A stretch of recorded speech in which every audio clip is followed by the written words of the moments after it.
And welcome to this webinar as part of the Placemaking for Town Centre series that we're doing. My name's Jen Heal. I'm the Deputy Chief Executive of the Design Commission for Wales. And I'm happy to bring us this edition of the webinar series looking at repair and share in town centres. We've done a few of these now, these lunchtime webinars, particularly focused on town centres and placemaking. If you've not been able to join us for those, please do have a look on our YouTube channel, DCFW YouTube, and you'll be able to see the recordings of the previous ones there. And we've had some really good discussions with our contributors on things like embedding placemaking, community empowerment, tackling vacant units, etc. So a great deal of material to get into there, as well as a really great presentation from our Placemaking for Town Centres conference that happened last month. And there'll be more presentations coming up on the YouTube channel there as well. So do have a look at that. I'm excited to explore this topic today, relating to town centres in the context of placemaking, but also sustainability of our town centres.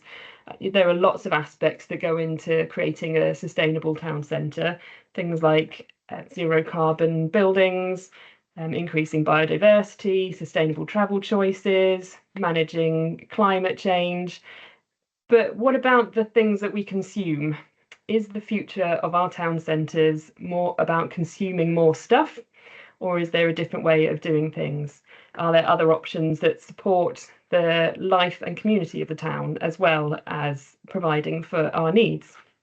So I'm very pleased to welcome Ella from Benthyg Cymru and Phoebe from Repair Cafe Wales, who are going to talk us through what a library of things and repair cafes in town centres can bring to that environment, how to go about starting them, and we'll be able to answer your questions at the end as well. So if you've got any questions, if anything pops into your mind, do please pop that in the chat or in the Q&A, and we'll keep an eye on that and come to that at the end. Ella and Phoebe are going to talk through their part, and then we get to the Q&A after that. So I will stop sharing my screen and invite Ella to share her screen so that we can see her slides. Thank you. Hopefully that works. Does that work? Can everybody see my slides? Oh, that was smooth, wasn't it? Great, thanks. Phoebe's actually going to kick us off. So yeah, if she's ready. Ella. Hi everyone, I'm Phoebe. I'm the Director of Repair Cafe Wales. Thank you for having us to speak today. On the next slide, we've got just a little run through of what we'll be talking about today. So as Jen mentioned, we're going to be talking through kind of what a library of things is, what a repair cafe is, and kind of our work and the benefits that they bring. We're also going to talk you through an example of one of our high street projects, which is Remake Newport, and touch on the kind of wider social value of this work. Often our work focuses on the environmental side of repair and borrowing, but there's much broader benefits that we bring to the communities as well that we'll talk through. And then finally, we'll just touch on how you can get involved in the various different ways that you can link in with our work if it is of interest. Thank you. So over to me now. So before getting into what we do at Benthyg Cymru and how we do it, I wanted to just get into why we do it. And so this stat is always a good example to get you thinking and to kind of make it really obvious why what we do is important. So this stat often kind of shocks people. It's a stat from the Ellen MacArthur Foundation. It's often presented as 12 minutes as an average, but research shows that the average drill is used for 6 to 20 minutes in its entire lifetime, which actually, you know, for a lot of people is probably an overestimate. You know, some people would just buy a drill, use it once or twice, and then forget they've got it. And when you think about the kind of raw materials that go into producing a drill, that stat becomes even more shocking. When you think about the kind of the mining of the metals and the harvesting of natural resources that goes into producing all the kind of plastic and the rubber that goes into creating a drill. And then you've not only got the natural resources, but then the resources that are needed to process those materials and manufacture them and then ship them to whichever country they're going to, and then it might end up in your local B&Q or your local Amazon warehouse before it gets to your front door. And so if you're using that drill for no more than 20 minutes in its entire lifetime, that feels like an incredibly disproportionate way for us to use our natural resources, which, as we all know, are very, very scarce and that we need to be very protective of. So that's one of our kind of starting points. When you think about it, there are too many drills. If that's how much or how little we're all using drills, if you picture your kind of street and all of the homes in your street, if every single home, or even, you know, every other home owns a drill within your street, that's massively disproportionate to the amount of resource we're draining from the environment to make that happen. There are clearly too many drills within our communities. But obviously, we're not just talking about drills. We're talking about the concept more widely. So if you expand that principle, if you think about all the other household items that we all have, and I'm just as guilty as anyone else, you know, we've all got things like tents, pressure washers, ice cream makers, gazebos that you might get out, you know, and use once, twice, maybe even 3 times a year, but you're not actually using it all the time. And when we think about it that way, what we think at Benthyg is that, you know, our current sort of levels of consumption and our expectations around what we should own is really excessive and really disproportionate to the kind of impact that we should be aiming for in the impact we're having on the environment.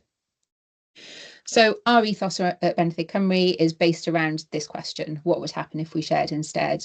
So maybe instead of people spending money on things that take up lots of natural resources to produce and then take up the valuable space in our homes, and of course take up the kind of financial resources, our own bank accounts, only to be used once or twice a year, could we prevent that kind of impact on the planet and on our communities by sharing things instead?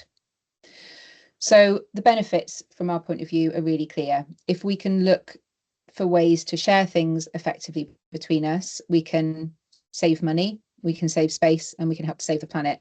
So really, borrowing is so much more than environmental. It fits in with economic well-being and also, you know, mental well-being. I mean, who hasn't got a cupboard or an attic stuffed full of stuff that you might need once or twice, but even the thought of going into that cupboard and finding the thing that you need kind of stresses you out. You know, there's a reason that kind of organization, social media themes are very popular. People are a bit overwhelmed by how much stuff they've got. So those benefits are really clear around borrowing. And Benthyg Cymru exists to make borrowing in Wales as easy as popping out for a loaf of bread. Not just as easy, but also as normal and as normalised as the concept of just popping out for something when you need it. And since we started, since our inception, our focus has really been on how to scale up this activity around Wales. We started with one in East Cardiff, but it was immediately obvious that in order for this concept to really achieve that full potential, we needed to create something that could be scaled up really quickly. You know, from day one, when we started the first sort of pilot in East Cardiff, we had communities contacting us from around Wales saying, this is a great idea, we want to do it, can you help us? So we really think this has got the potential to lead to systemic behaviour change around how we perceive and consume stuff. So the potential for this could be really significant for our society. So what we've done in order to support that scaling up is we've created a really comprehensive toolkit that includes lots of templates and guidance relating to all aspects of setting up and running a library of things. So from all the kind of very boring but very necessary stuff around risk mitigation and liability that you would expect. It also includes advice on things like how to lay out your library of things, how your pricing model might work, how to engage with your community. And then the network of libraries of things around Wales also meets regularly, you know, as a network to share insight. And so that insight is continually getting fed back into the toolkit. It's very much a living document where, you know, existing templates and guidance are being updated, it's being added to, and our members will often talk to each other directly or, you know, with us kind of suggesting they talk to each other. So everybody is learning as quickly as possible and making this kind of a reality for communities around Wales.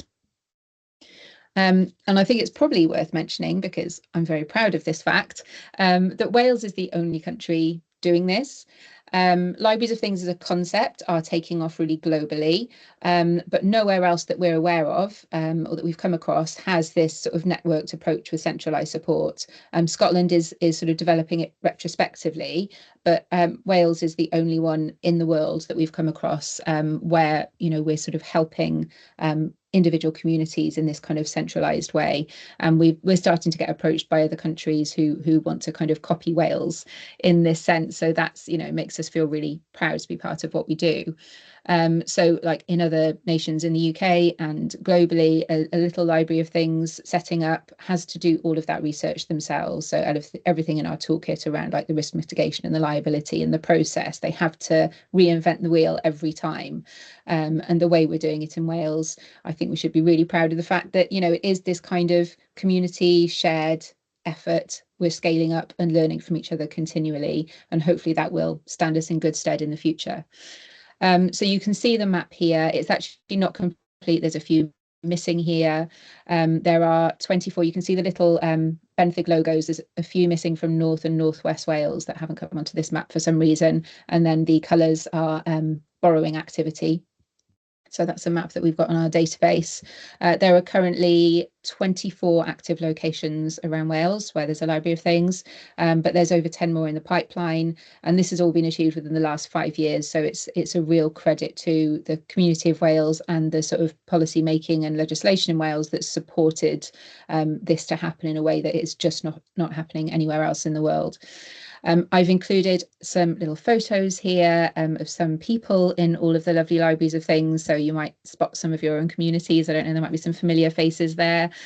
And I think it's important to note that the sort of network model that we've developed isn't a franchise. You know, it's not a library of things by numbers. We're not you know, dictating to any community how they do a library of things. It's very much a kind of starter toolkit for different communities to work with and create something that works for them within their very unique communities, the volunteers and the people who want to get this off the ground within the space and the funding that they have available. So each library of things on this map and in these pictures is really tailored to its community. You've got them in community centres, shipping containers, libraries, you know, everything, you know, all kinds of different iterations and variations. And we think that's a real strength, that each community is sort of taking the core sort of starter set that we've created, but then making it their own, and that helps this kind of learning to scale up really quickly.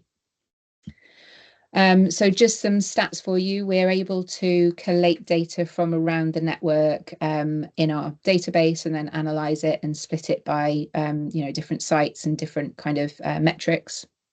That information is all on our website. And up to the end of February, we estimate, this is probably an underestimate because some of those libraries, the ones not on the map, weren't included in this data. Up to the end of February, we had counted 18,000 borrows around Wales since we set up the network at the beginning of 2021. And you can see the carbon and the cost savings there as well. So we think that's, you know, really significant and something that we think, you know, we can only grow, we can only start doing more of that. And obviously having the ability to demonstrate those tangible outcomes is really helpful for all of the libraries of things to report back to their own stakeholders and funders. So in terms of what's next, we've achieved a huge amount over the last few years, and the sky's the limit really as far as we're concerned at Benthyg Cymru. We know that Wales has been incredibly successful in recycling, and you know, Welsh Government policy is very much, we don't stop there. We keep pushing resources up the waste hierarchy. We keep on with repair and reuse and move beyond recycling. So we see ourselves as very much a part of that kind of policy area, as well as, you know, the others that we've already touched on, and the high street regeneration that we'll go on to talk about in a minute. So what we're doing is trying to make libraries of things as accessible as possible around Wales, trying to spread the word and make people aware that libraries of things are, you know, existing within their communities, and hopefully they might be able to access them. We're trying to work with the network to find ways to kind of diversify borrowing. You know, are there different ways you can do it, essentially in order to support the kind of widespread behaviour change that we think is, you know, a real potential from this.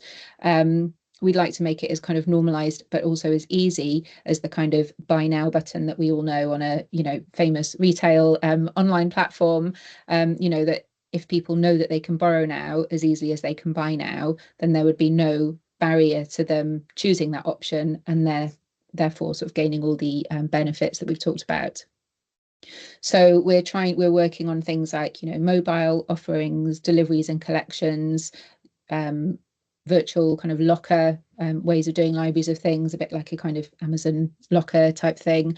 All of that stuff is in the pipeline. So we're really keen to find partners to work with on ways that we can explore that sort of diversification and make it as easy as possible for people to borrow. It could be that you have a set of lockers at a leisure centre or a park where people can borrow the equipment that they need to do whatever activity they want to do that day. They borrow it for 50p or £1, and then they put it back at the end of the day. And that could be a really nice sort of model to test. So all of those things we're really keen to get on with. We're also obviously showcasing the tangible benefits through the database that I've mentioned. We're able to produce all these reports on borrows, carbon savings, cost savings. We can also look at the items themselves and see which items are most popular. The most popular items generally tend to be carpet cleaner, pressure washer, gazebo, in that order. But it's really interesting having the database and being able to slice it by different sites and different times of year. We can see, for example, that the Library of Things in Penarth has developed over the last couple of years a regular pop-up event at the library to do Halloween outfits and then outfits for World Book Day and St. David's Day in March. And so it's really interesting to be able to look at the data and see that at those times of year, children's costumes in Penarth are more popular than pressure washers and carpet cleaners. And that's a really great great example of where then we can share that learning around the network, and that gives other network members ideas around how they can focus on different items at different times of the year. So yeah, we're just doing everything we can to support communities and local authorities and anybody who wants to get involved in borrowing to make it as easy as possible to set up and run a Library of Things in Wales. And at this point, I'm going to pass over to Phoebe, who's going to talk about repair, and then we'll come back to social value at the end. Thanks, Phoebe. Thanks, Ella. Hi, everyone. So a lot of what Ella has just said really applies to repair as well, and to the Repair Cafe movement. So I will try not to repeat too much, but repair cafes are pop-up community spaces where people can come in and have their things fixed completely for free by volunteers. And the aim of that is to stop people having to buy a new item. It's to keep our items in use for longer and to reduce how much we've got going to landfill. So that could be anything from a lamp to a piece of clothing to a bike to an antique teddy bear. All kinds of items come through our doors and are fixed by a team of over 1,000 volunteers across the country. Next slide, please, Ella. So similarly to Benthyg, we operate as a network model. So we started with one repair cafe in 2017 in Cardiff, and it just absolutely took off. We now have over 135 locations in Wales, and we also support a handful of locations in England where there isn't an equivalent regional network. Similarly to what Ella was saying, Wales is really leading the way in this space as well. We have the largest network of repair cafes in the UK by quite a long way, and one of the largest in Europe as well. So again, kind of frequently are asked to showcase our work to other organisations across the globe looking to do something similar. Repair cafes are based on 3 core values, which are on the next slide, please, Ella. Thank you. So the waste reduction side of things, so obviously, as I've mentioned, that's about keeping things in use for longer. A lot of the time, the broken items that we see are fairly easy to fix. They may even just be a maintenance issue. People are just not quite so hands-on with their stuff as they once were. So it's really easy for us to make these small fixes and keep things out of landfill. Sharing skills, so we will really encourage people to sit down with their fixer and perhaps learn to fix something for themselves, whether that's something as simple as sewing on a button or changing a fuse, or something a little bit more advanced. It's really important that we're sharing these skills across communities. And then also there's a huge kind of social aspect to this as well, which we'll touch upon in more detail later on. But the kind of cafe part of a repair cafe refers to the tea and coffee and often cake and biscuits side of the repair cafe, where people will come in and just have a natter, have a cup of tea and feel that much more connected to their community. They are really lovely social spaces, and lots of our volunteers and our visitors engage with repair cafes from a perspective of kind of reducing loneliness and isolation, improving their mental health and well-being. For lots of people, the environmental side of this is not the main driver. They are coming to meet people and to connect and to feel supported. Next slide, please. In terms of our impact, so as a network, we've completed over 23,000 repairs, which is a really significant carbon saving of over 700,000 kilograms of carbon. To put that into perspective, Natural Resources Wales estimates that that's the equivalent of driving over 8 million miles. So we know that repair has really significant environmental impact. We've also saved people across Wales over £1 million. We've seen people come to repair cafes, particularly in the last couple of years, as you can imagine. There's been a growth in people accessing these services from a kind of economic need rather than an environmental standpoint. Because if you can replace something like a bike or a laptop for a family, that can be a really significant saving and help them retain access to those resources. Outside of the environmental savings, there's also huge social benefit as well. So as I've mentioned, lots of people are kind of using repair cafes as a resource for the cost of living crisis, to refrain from having to buy something new and to save money that comes with that. We also see people coming for sentimental items as well. So we're often kind of compared to the repair shop on BBC One, because we will often have items come in that really mean a lot to people. In the top right-hand corner there, this is a lovely gentleman called John, whose wife sadly passed away, and this umbrella, this fabric here you can see on this cushion, was her favourite umbrella, and the lovely volunteers repurposed it into a cushion, and that was just meant so much to him. So there are lots of items as well, and repair can also be a really useful resource to keep those really sentimental, really valuable items within our community too, and provide that opportunity for people to share those stories around those items. Repair cafes are also very frequently an intergenerational initiative. So we kind of bring people, a really diverse mix of people together within a community space, which is obviously really important for the resilience of our communities too. Next slide, please. Beyond the kind of community grassroots level of the work that we do, there's a much bigger picture here too that Wales is contributing to. So we collate lots and lots of data from our repair cafes and the items that we fix. So I've just put 2 examples on the screen here, but there's lots that go beyond this. So we look at kind of what we're fixing. Electrical items make up the main bulk of what we're fixing, with lamps and vacuum cleaners competing frequently for top space. But also we look at why we can't fix what we can't fix. Repair cafes generally fix about 80% of the stuff that they see, so they are very, very successful in what they do. But for that remaining 20%, it's really important for us to know why we're not getting to fix those items. And we take all of that data and we contribute it to a movement called the Right to Repair movement, which is a Europe-wide movement that aims to lobby manufacturers and governments to make our stuff more repairable.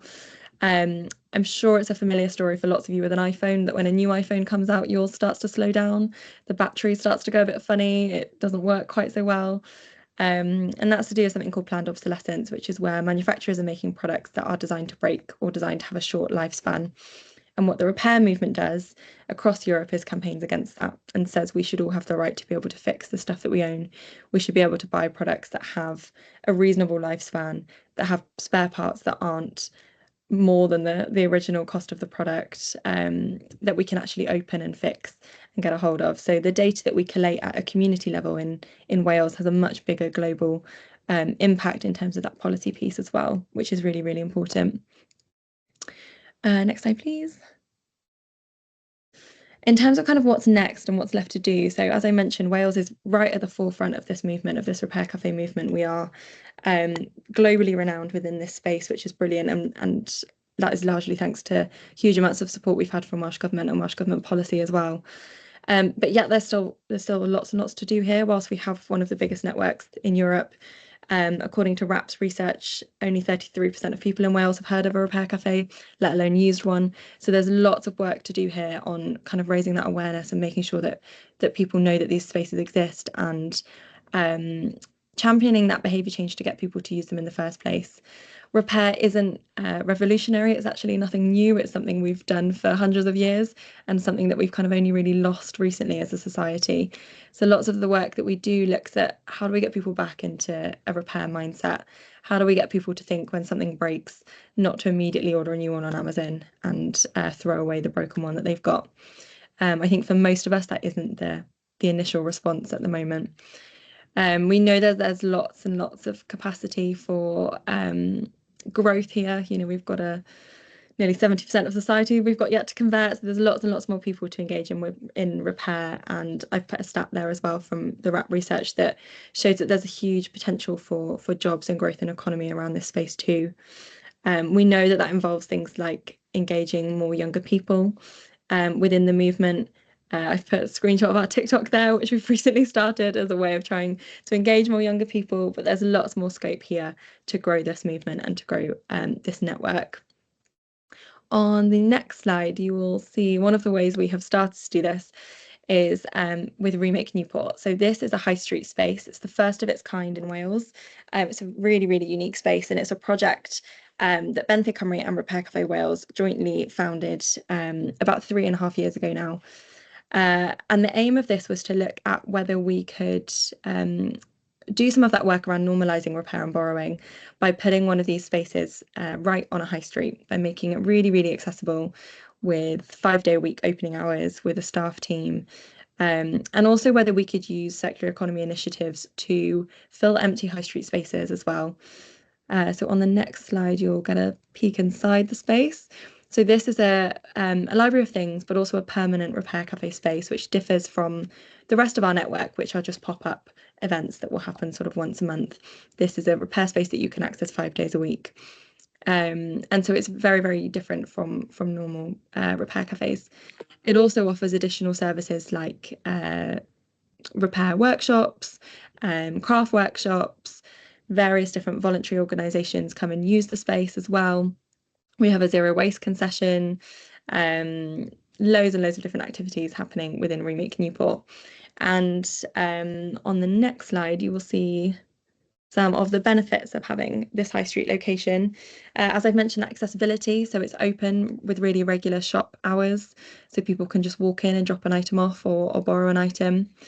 We think it's really important in terms of behaviour change, making these spaces really accessible, providing a really sort of lovely experience, a kind of more retail focused experience for people to access these services. Providing those additional activities that I mentioned helps bring a wider range of people within the movement who may be interested in kind of the craft side or the skill sharing side. Also that really kind of vital high street regeneration. This was an empty shop space on a pretty rundown high street. Newport has the most empty high street shop spaces of any high street in the whole of the UK. So if it can work in Newport, we think it can work pretty much on any high street. We gave ourselves a real challenge with opening it there.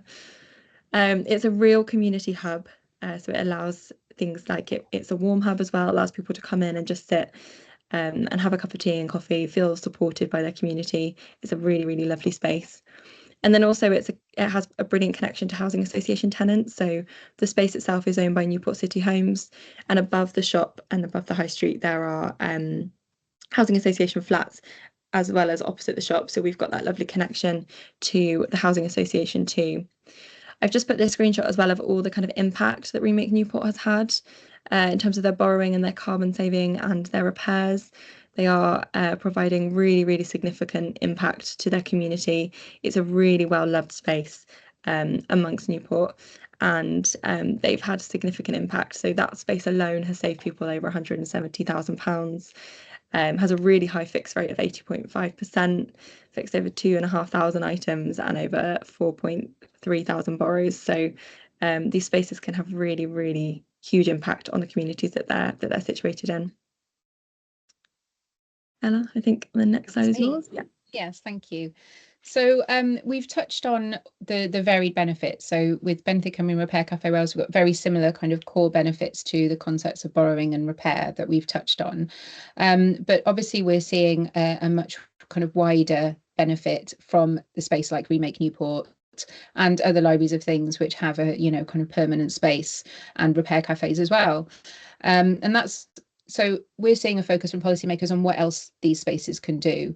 And we know that people engage in these spaces for lots of varied reasons. You know, it's not just environmental reasons that volunteers and clients or, you know, borrowers or people looking for repair get involved. And one thing we really noticed about Newport was that we saw that value from day one. So all the data that we've shared around like the number of volunteers, the number of borrowers, the number of repairs, that's obviously, you know, gradually kind of built up over the time that we've been there. But what we really saw in Newport was from day one that there was something else happening. There were people walking into the space who maybe, you know, hadn't been to the high street for a while or were interested in this new thing that were happening, that wanted to find out more about it. There were people wanting to volunteer and come in and just engage in something new.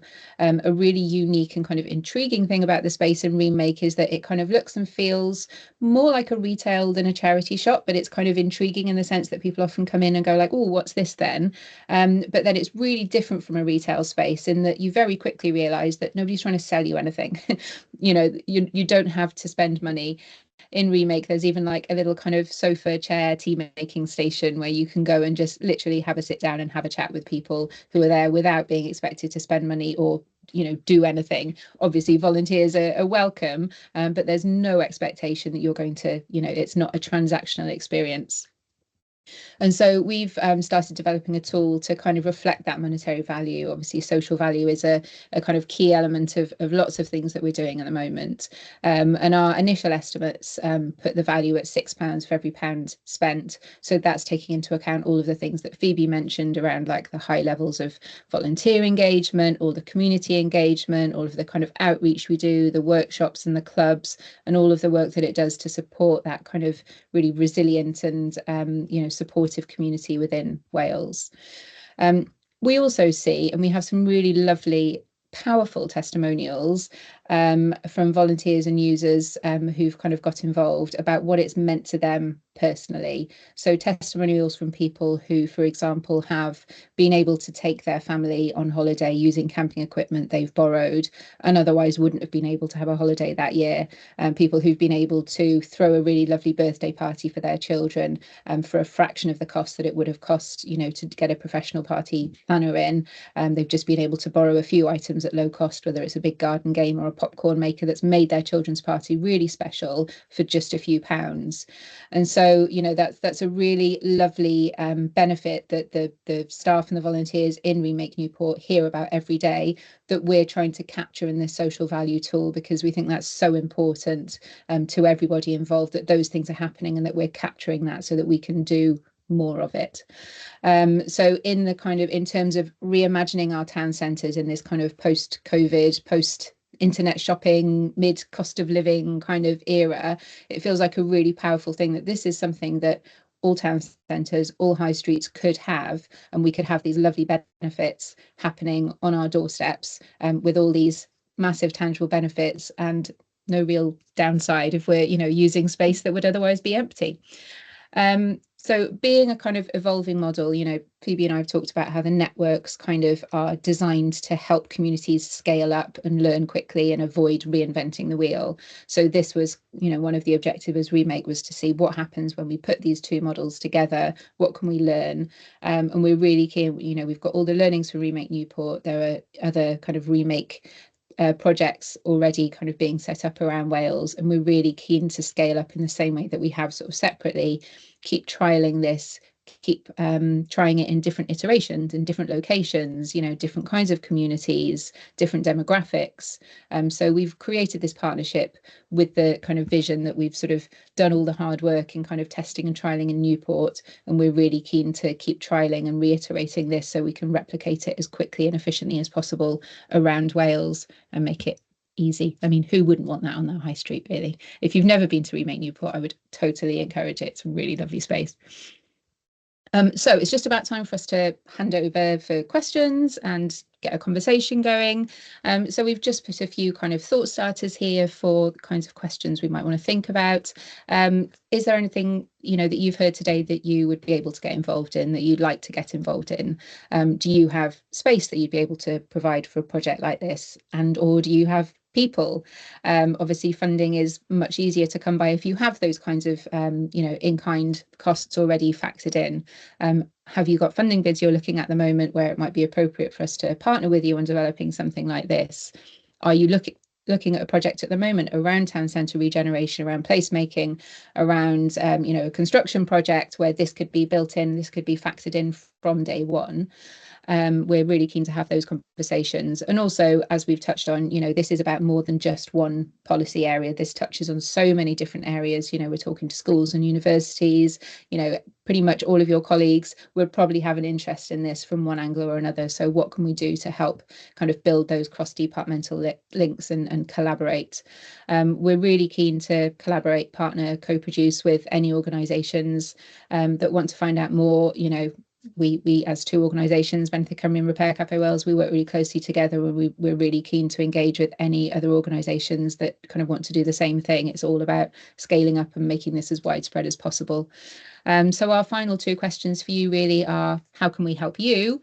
But also, how can you help us? Do you have any advice for us, any thoughts, any challenges that you'd like to put to us today that would help us in our rather ambitious kind of vision of making this model happen around Wales for everybody?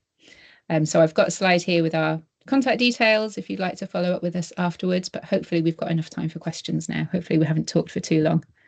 Shall I stop sharing now? Yeah, thanks, Ella. Perfect timing wise. Plenty of time for questions. Do drop those questions in the Q&A or the chat. It'd be great to hear from you, or if you've got, that as was invited there, any advice or any ideas of where to take this next. I think that'd be really helpful.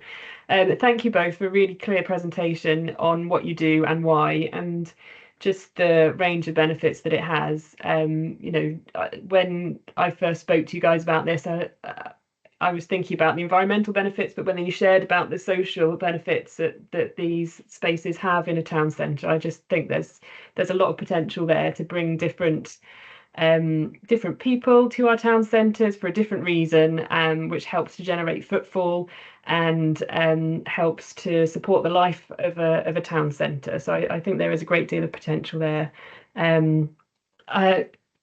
You mentioned that the Newport example is a space owned by Newport City Homes. Is that a sort of ideal model that somebody like that would own a space and offer it, or are there other sort of ways in which you think that might be possible? I imagine that the cost of the space is probably the most significant factor in setting something like this up. So yeah, what would be the best approach there, do you think? So there's a variety of different models with these permanent spaces. So in Newport, it works really well to have that space owned by Newport City Homes from a kind of funding perspective, but also, as we mentioned, that kind of relationship with the tenants and to be able to have that connection there. Within other communities, it's a variety of different setups. So within Pontypridd, they have a space on the high street that is rented using funding. And within the valleys, they have a space that I think they own. Ella, am I right in saying? So They own the space there. So there's various different ways it works, and we've looked at also having them in household waste recycling centres, obviously slightly different from high street, but you reach a completely different audience there too. I think it is of benefit to have the space owned by another organisation because you can reach all of their service users as well. It's a really nice way of doing a partnership model. And obviously it does affect how much funding you'll need for the space if you're looking at owning the space yourself.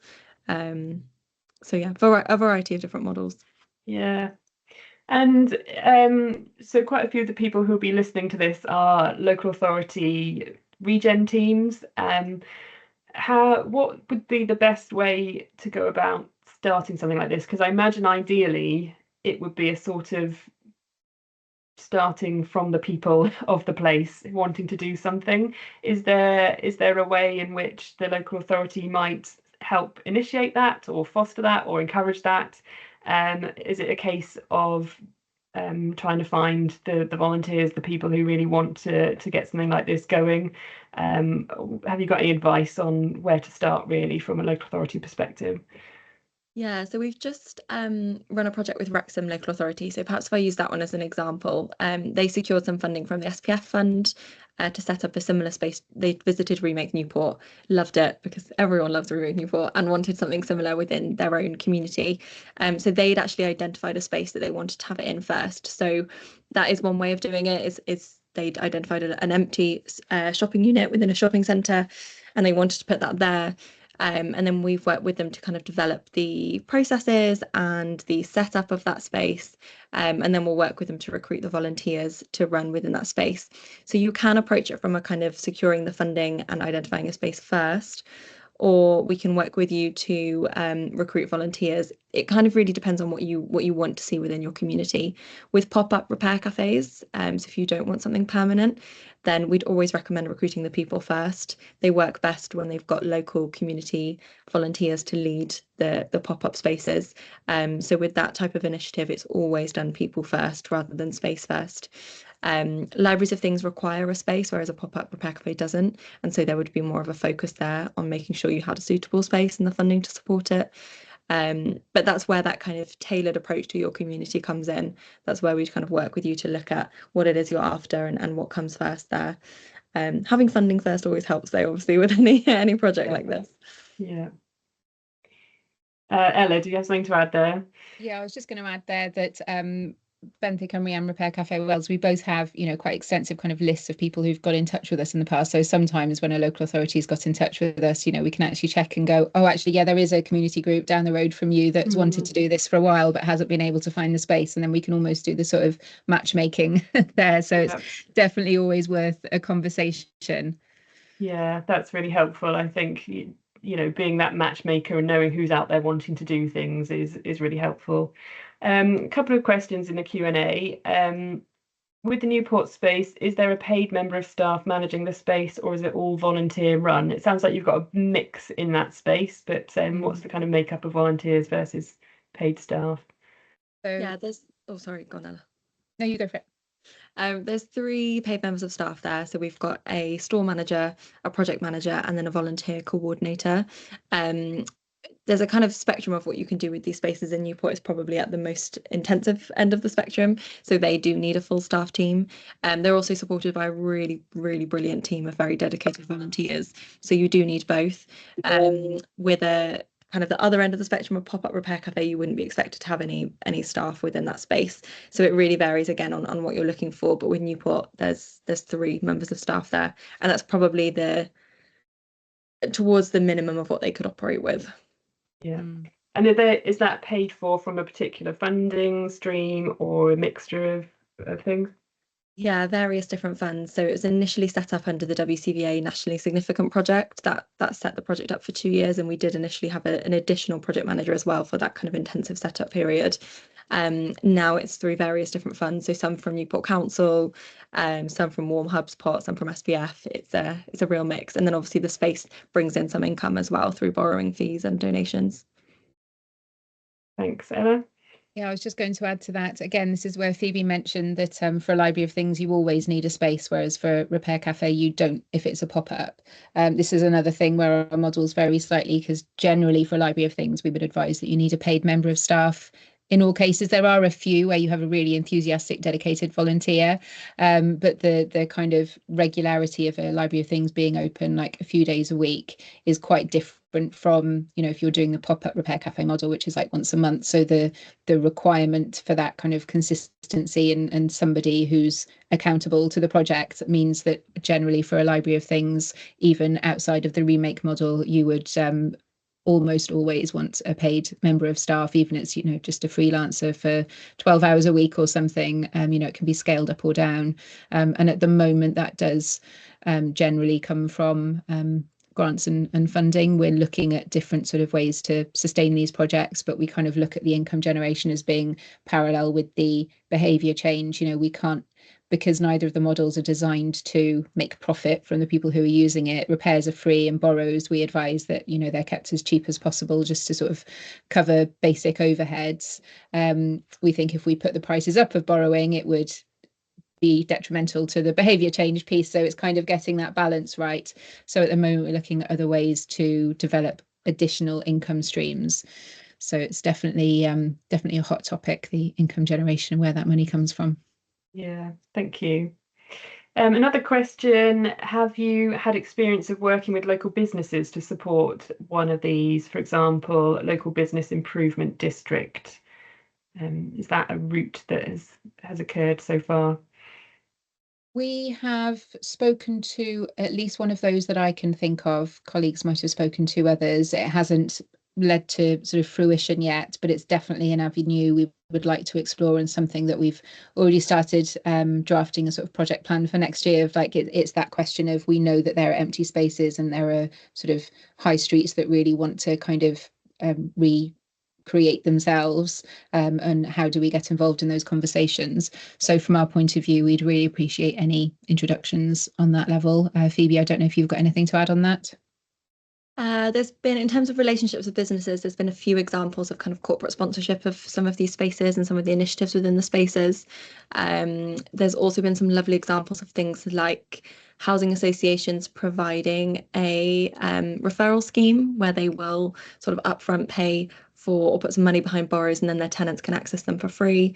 So various different kind of relationships with other organisations. A couple of our repair cafes are sponsored by local businesses as well, which is a nice relationship for them to have. Yeah, I'm trying to think if there's any other examples. I think that's it currently. Yeah, and I mean, that sounds very supportive there from businesses. Is there any perception that it could be a bad thing from businesses to have something that's not aimed at making money on the high street? I don't know. Is that something that crops up? Do you have to sort of talk people through that, talk them round to the benefits of it?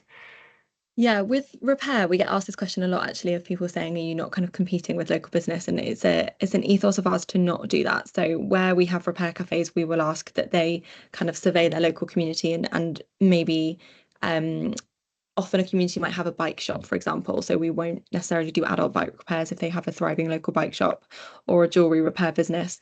But actually, in reality, most of the stuff that we fix and most of the stuff that we all use doesn't have a business model to support its repair. So if you think about, if you tried to take your toaster somewhere to be fixed and pay for that service, you're really going to struggle to find somewhere, because it's not it's because we buy things so cheaply made now, there's not really a business model to fix a £5 toaster and make some profit. So actually, most of the things that we fix don't have a business that would otherwise suffer if we fixed it for free. When we open these spaces, we do speak to local businesses. For example, in Newport, we spoke to the local repair businesses, who have all been really brilliant and supportive, and kind of said, carry on, it's absolutely fine. So yeah, with repair, it doesn't really provide much of a challenge with local businesses at all. With borrowers, Ella, is there anything different to add? No, sort of similar, really. I mean, some you can obviously like hire tools, from tool hire places and things like the Rug Doctor. But our model is much more kind of community based and cheaper. Essentially, you can borrow a carpet cleaner for much cheaper from a library of things than you can with a Rug Doctor. And all of the items are priced really cheaply. We've adopted a similar approach to Repair Cafe Wales. So we do encourage communities setting up a library of things to speak to local businesses, just to kind of head that off at the pass, really make sure that if there is a thriving DIY business, that they're working with them and collaborating wherever possible.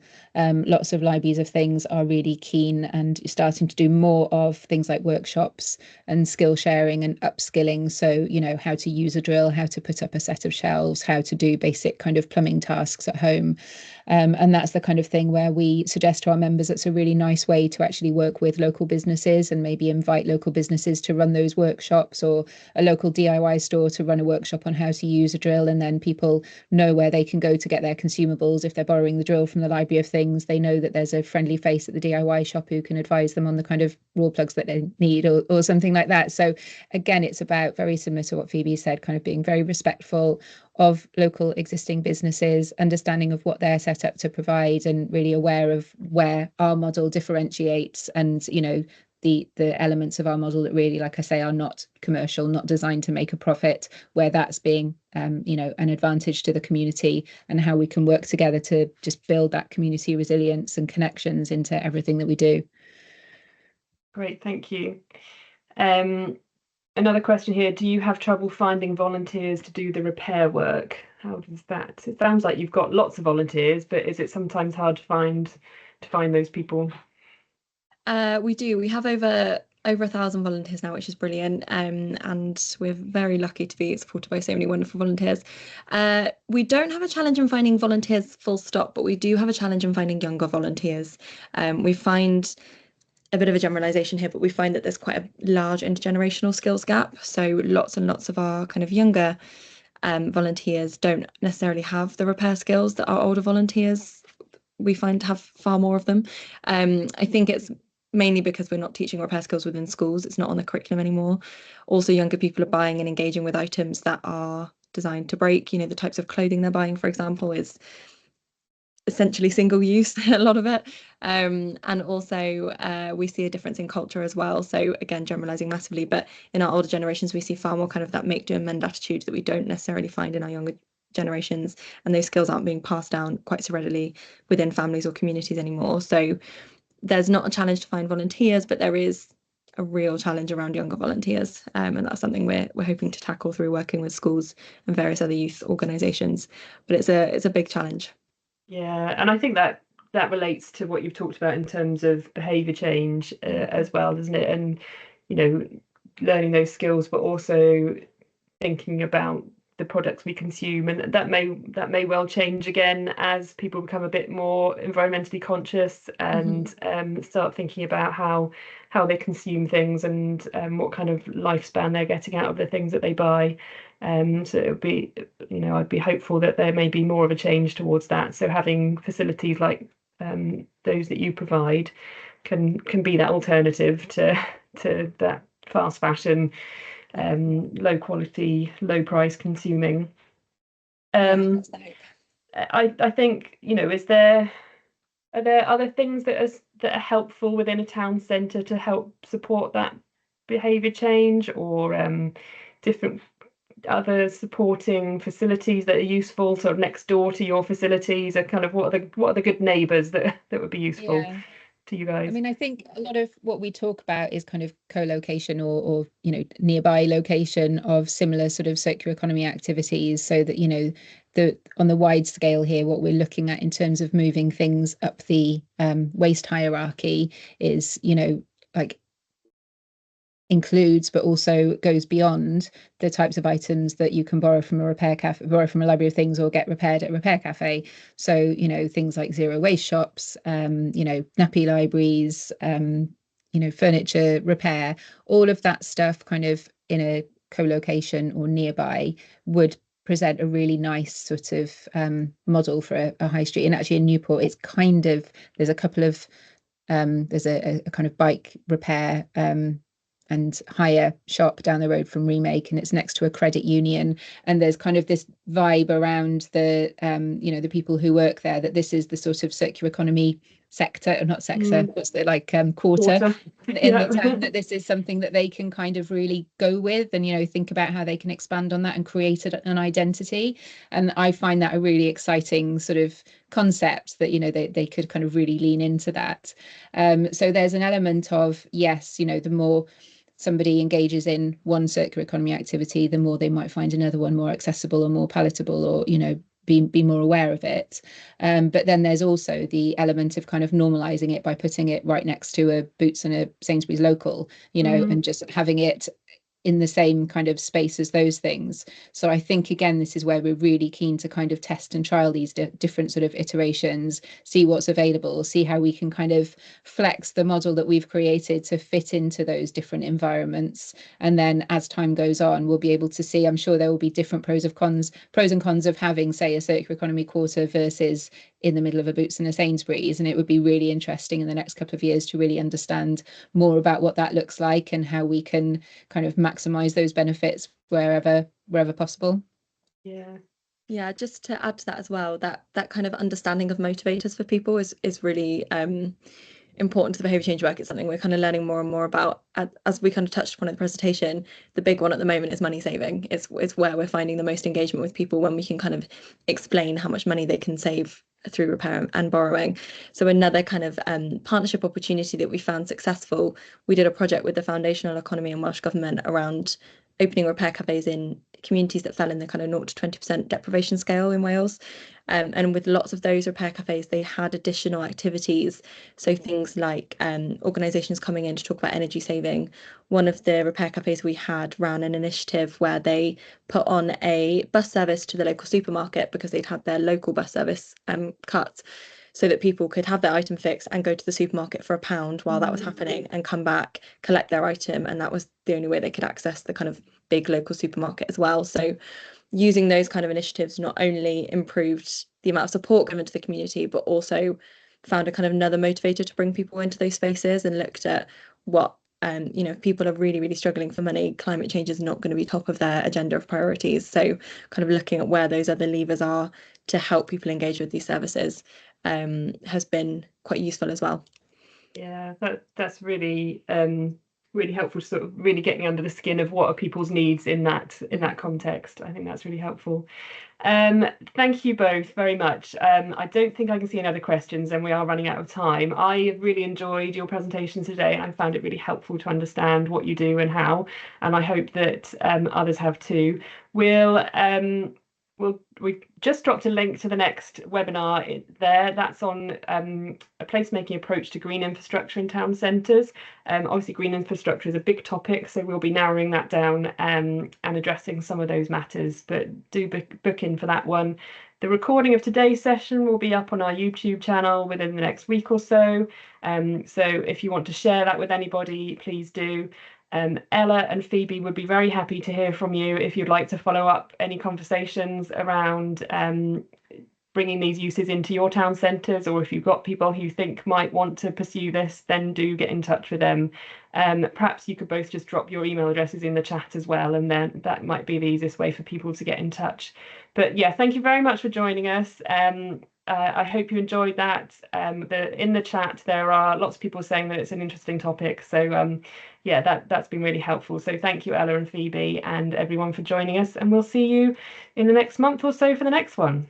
So take care. Thank you. Thanks so much, everyone. Thanks, Jen. Thanks, Jane. Bye. Cheers. Bye.